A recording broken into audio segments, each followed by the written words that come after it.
विस्तार पूर्वक बताइए कि ब्रह्मा जी ने महिषासुर को ऐसा कौन सा वरदान दे दिए जिसमें माँ भगवती जगत जननी के द्वारा है महिषासुर उनकी कथा बड़ी विस्तार से है। उस विस्तार में की कथा आप हमें सुनाइए और यह बताइए कि महिषासुर का जन्म कब हुआ, इनके वंश में और कौन कौन प्रतापी थे, उनकी कथा को हमें बताइए।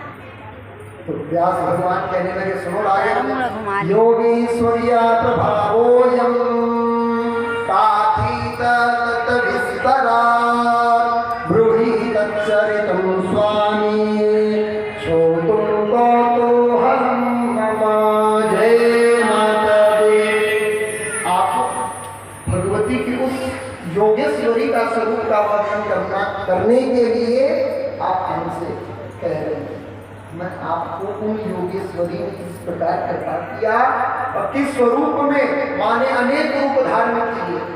शुंभ निशुंभ के लिए और चंद्रमुंड के लिए माने अलग अलग दैत्यों को अलग अलग रूप से उनके ऊपर कृपा की। महिषासुर की कथा के लिए महिषासुर किसके पुत्र हैं?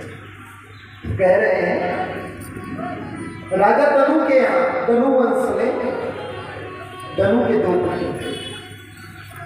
दनु के कितने पुत्र थे? दो पुत्र थे। एक का नाम था रंभ और दूसरे का नाम था करम्भ। ये रंभ करम्भ दोनों भाई हैं। रंभ बड़ा है, करम्भ छोटा। और ये दोनों भाई एक बार तपस्या करने के लिए गए, क्योंकि जितने दैत्य हैं उन सब दैत्यों को एक बात का विश्वास है कि हमें युद्ध करना हो और इन देवताओं को पराजित करना है, देवताओं को हराना है, तो हमें केवल एक ही का आधार लेना पड़ेगा, वो है तपस्या। जब तक तप नहीं करेंगे तब तक हम इनके ऊपर विजय की प्राप्ति नहीं कर पाएंगे। तप बल रचहि पंच विधाता, तप बल रचहि सकल जगत्राता, तप ही आधार है, तप ही आधार सब सृष्टि भवानी, तप ही सृष्टि। हम तपस्या करेंगे और इन देवताओं से ही लेकर के इन देवताओं को ही हम मार देंगे। क्योंकि हमारे पास इतना तो बल होगा नहीं, बल है लेकिन भय है। भय क्या है? बल तो अच्छे से है लेकिन भय ये है कि मृत्यु को प्राप्त करने, मृत्यु से भय है। और मृत्यु से सबको भय होता है, तो मृत्यु से भय है, इसलिए वरदान ब्रह्मा जी से मांग लिया जाए। तो महिषासुर है एक दिव्य पर्वत पर गए, हिमालय पर्वत पर गए और पर्वत पर जाकर 1000 बार तक घोर तपस्या करनी रही। ब्रह्मदेव जब प्रसन्न हो गए, प्रकट हो गए, अब ब्रह्मदेव को देख करके महिषासुर कहने लगे, हे ब्रह्मदेव आप कृपा करिए और ऐसा आशीर्वाद हमें दीजिए कि हमारी मृत्यु कभी न हो।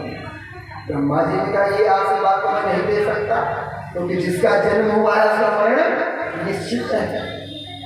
और कोई वरदान मांग लो।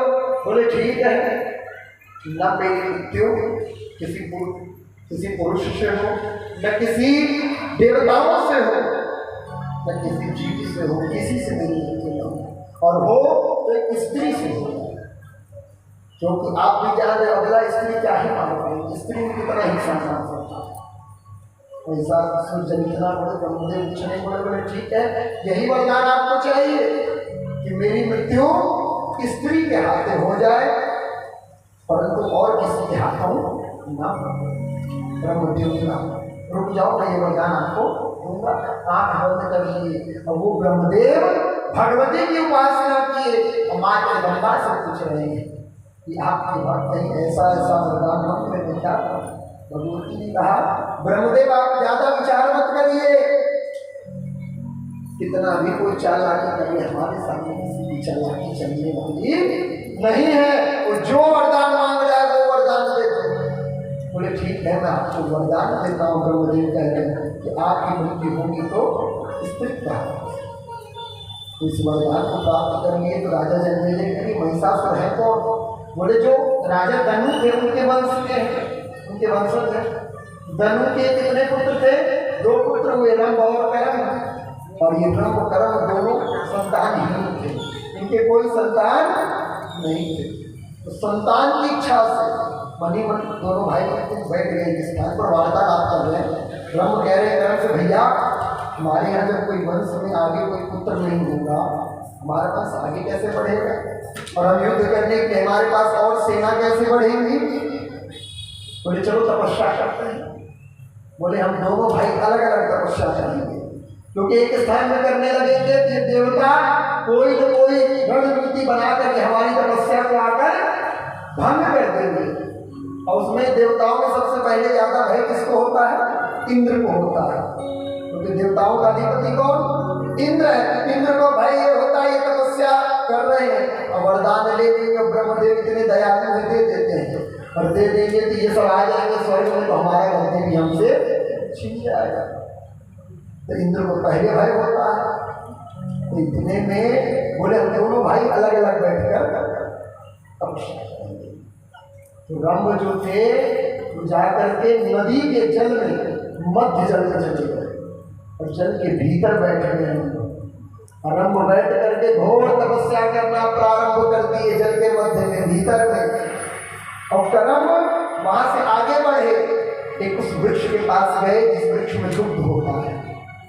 दुग्ध रूपी वृक्ष के पास गए और उस जड़ के पास बैठ करके तपस्या करना प्रारंभ कर दिए। इधर कर्म बैठे गए और उधर रंभ बैठे गए। इतने में देवता वहां से भ्रमण कर रहे थे। यम मनु अग्नि जितने देव हैं सब देवों ने क्या देखा? ये दोनों भाई तपस्या कर रहे हैं। जिस दिन इसका की तपस्या पूर्ण हो जाएगी, इनको फल मिल जाएगा तो सबसे पहले आक्रमण कहाँ करेंगे?